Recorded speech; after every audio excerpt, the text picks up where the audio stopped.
ప్రజలను కూడా మోసం చేశాడు అధ్యక్ష.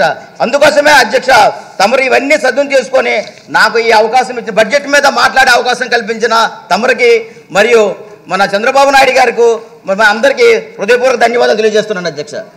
ఆదినారాయణ రెడ్డి గారు బ్రీఫ్గా మీరు ఎలాగో తక్కువ మాట్లాడతారు, ఎఫెక్టివ్గా బ్రీఫ్. సార్ 2:19 2:24 5 నిమిషాల్లో బెల్ కొట్టకముందే క్లోజ్ చేస్తాను సార్.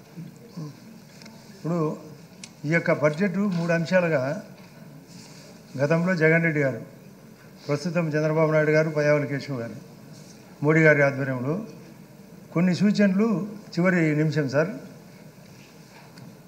జగన్ రెడ్డి గారు పూర్తిగా అందరూ చెప్పినట్టు విధ్వంసం కాదు అధ్యక్ష, దౌర్జన్యం. అది నీ వరకు కూడా వచ్చింది, నా వరకు వచ్చింది, చాలా వరకు వచ్చింది, చంద్రబాబు నాయుడు గారి వరకు కూడా వచ్చింది.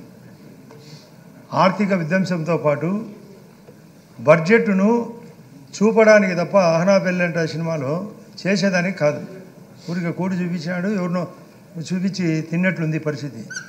ఏ బడ్జెట్ను కూడా 30-40% కంటే మించి ఖర్చు పెట్టకుండా తన ఇష్టానుసారం చేశాడు. సింపుల్గా ఇంగ్లీష్ మీడియం అనేదానికి కారణము అది ఇంగ్లీష్ వాళ్ళతో టైప్ అయినాడు అధ్యక్ష. గతంలో బ్రిటిష్ వాళ్ళు గతంలో ఈ రాజ్యాలు వెళ్ళినట్టు ఆ ఇంగ్లీష్ వాళ్ళతో మాట్లాడుకొని ఇంగ్లీష్ మీడియం రుద్దడం. అతని ఇంగ్లీష్ మాట్లాడేది రాదు, తెలుగు మాట్లాడేది రాదు, చిక్కీలు అనేది కూడా రాదు అధ్యక్ష. అతనికి చదువు రాదు, చదివేది రాదు. ఇక అసెంబ్లీకి వచ్చేది తెలియదు, వచ్చే వాళ్ళను ఆపినాడు. ఇది 10 సార్లు మాట్లాడుకుంటే అధ్యక్ష, ప్రతి ఒక్క విషయంలో ముఖ్యంగా పోలవరం ప్రాజెక్ట్ అథారిటీ PPA 1, రెండవది పవర్ పర్చేజ్ అగ్రిమెంటు అది PPA 2, దానికి పొగ పెట్టాడు. అమరావతికి అగ్గి పెట్టాడు. రోడ్లు గుంతలు తీసినట్టు గుంతలు వచ్చినా మీరు ఒకనాడు స్టేట్మెంట్ ఇచ్చారు అధ్యక్ష, రోడ్లు ఉంటే కదా గుంతలని, రోడ్లే లేకుండా చేసినాడు. ఇల్లు కట్టకుండా తను మాత్రం ఇల్లు కట్టుకున్నాడు. తాగునీళ్ళు సాగునీరు పట్టించుకోలే, అది గాలికి వదిలినాడు. ఒక సినిమాలో వేదం సినిమాలో ఉంది అధ్యక్ష, అది వదిలి ఇది వదిలి గాలికి పోతే ఎంత బాగుంటుందో అని అన్నీ వదిలినాడు. మనకు రాష్ట్రాన్ని నాశనం చేసినాడు. ఇటువంటి పరిస్థితిలో మన ప్రభుత్వం వచ్చింది అధ్యక్ష. అది మొదటి 2 నిమిషాలు టైం చెక్ చేసుకునే.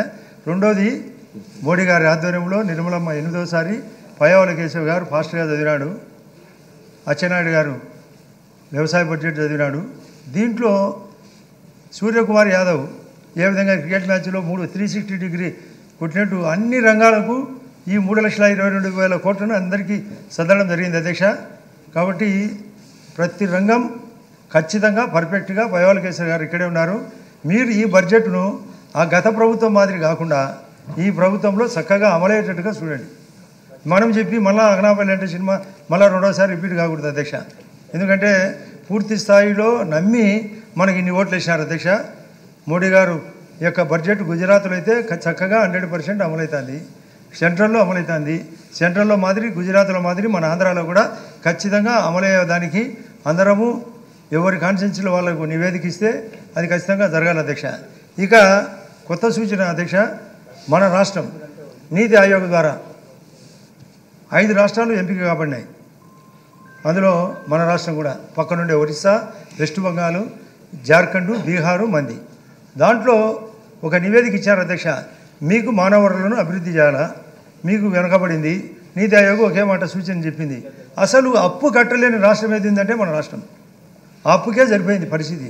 కాబట్టి మేము సాయం చేస్తాం, మీ నివేదిక ఇవ్వమంటే నేను జమ్మలమడుగు నియోజకవర్గం సంబంధించి ప్రతి ఒక్క ఐటెం తీసి, మాకు రాజోళ్ళ నిర్మాణం కావాలా, మాకు SRBC కంటిన్యూషన్ కావాలా, గండికోట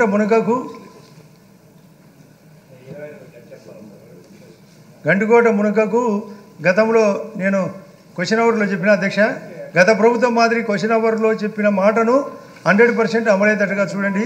మాకు 500 కోట్ల రూపాయలు బకాయిలు ఉంటే 150 కోట్ల రూపాయలు మాత్రమే బడ్జెట్ పెట్టారు, బ్యాలెన్స్ 350 కోట్లు కూడా ఇవ్వాలని చెప్పడం అధ్యక్ష.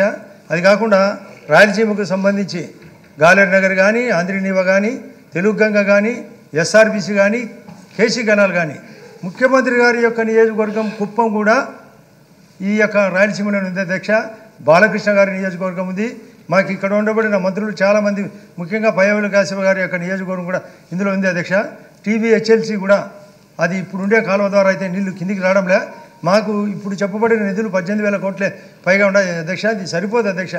కాబట్టి దీన్ని ఈ యొక్క నీతి ఆయోగ్ యొక్క అంశాన్ని బేస్ చేసుకొని సెంట్రల్తో మరొక 18,000 కోట్ల రూపాయలు 20,000 కోట్ల రూపాయలు ఇక్కడే కాకుండా అక్కడ ఉత్తరాంధ్రలో కూడా పూర్తి స్థాయిలో బడ్జెట్ పెడితే తప్ప ఈ పరిస్థితులు చక్కదిద్దలేరు అధ్యక్ష. దీన్ని చాలా నిన్ననే ఆయన చెప్పేటప్పుడు దాంట్లో ఒక రైతు యొక్క అంశాన్ని తీసుకొని ఏ విధంగా మూలధన వ్యయం ఖర్చు పెడితే తిరిగి వస్తుంది అనుకుంటున్నారో అమరావతి కూడా తిరిగి ఎట్లా ఆదాయం వస్తుందో మాకు హార్టికల్చర్ జోన్ అధ్యక్ష. మాది ముఖ్యంగా రాయలసీమ హార్టికల్చర్ కానీ సెరికల్చర్ కానీ ఫ్లోరికల్చర్ కానీ మెడిసినల్ కల్చర్ కానీ ప్లస్ ఆక్వా కల్చర్ కూడా డెవలప్ అయ్యేదానికి అనుకూలమైన ప్రాంతము. మాకు బెంగళూరు పక్కనే ఉంది, మాకు హైదరాబాదు 350 కిలోమీటర్లు మరియు చెన్నై కూడా దగ్గర అధ్యక్ష. ట్రాన్స్పోర్ట్ కూడా సులభంగా ఉంటుంది. కాబట్టి ఈ పరిస్థితుల్లో రాయలసీమకు ఉత్తరాంధ్రకు స్పెషల్ ప్యాకేజీగా ఖచ్చితంగా ఇరిగేషన్ ప్రాజెక్టులు పెంచి తీరాలి అధ్యక్ష. దీనివలన రాష్ట్ర అభివృద్ధి జరుగుతుంది. మనం ఖచ్చితంగా ఈ యొక్క లోటుపాట్లు ఉండేటి ఏమన్నా ఉంటే సెంట్రల్ కూడా గమనించి పూర్వోదయ స్కీమ్ పెట్టింది. కాబట్టి మనమందరం మేము కూడా బీజేపీలో ఉన్నాం అధ్యక్ష. అందరం పోయి రిక్వెస్ట్ చేస్తే ఖచ్చితంగా అమలయ్యేదానికి మోడీ గారు సంకల్పంలో ఉన్నాడు.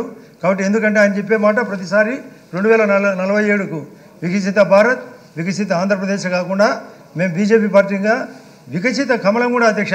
కాబట్టి ఈ నిధులు ఇచ్చేదానికి కేంద్రం రెడీగా ఉంది. కాబట్టి మీరు అందరూ ముఖ్యంగా ముఖ్యమంత్రి గారికి పూర్తి స్నేహితంగా ఉన్నాడు. కాబట్టి ప్రధానమంత్రి గారు పయాల కేశవ్ గారు ఎక్స్పర్ట్. కాబట్టి మనము కొందరు ప్రయాణం చేసి ఇండ్లు ఎక్కువ కావాలని ఈ యొక్క పూర్వోదయ స్కీమ్ కింద మాకు నిధులు ఎక్కువ ఇవ్వాలని ఆర్థిక వనరులు పెంచేదానికి కానీ మౌలిక వసతులు పెంచేదానికి కానీ ముఖ్యంగా ఇరిగేషన్ పెంచేదానికి ఆ స్కీమ్లో ఉంది అధ్యక్ష. ఒకసారి స్టడీ చేసి ఆ పూర్వోదయ స్కీమ్ అమలయ్యేటట్టుగా ఈ రాష్ట్రానికి ఉపయోగపడాలని మీ ద్వారా తెలియజేస్తున్నా అధ్యక్ష.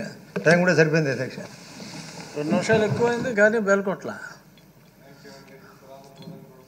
శ్రీ నాజీర్ అహ్మద్ గారు.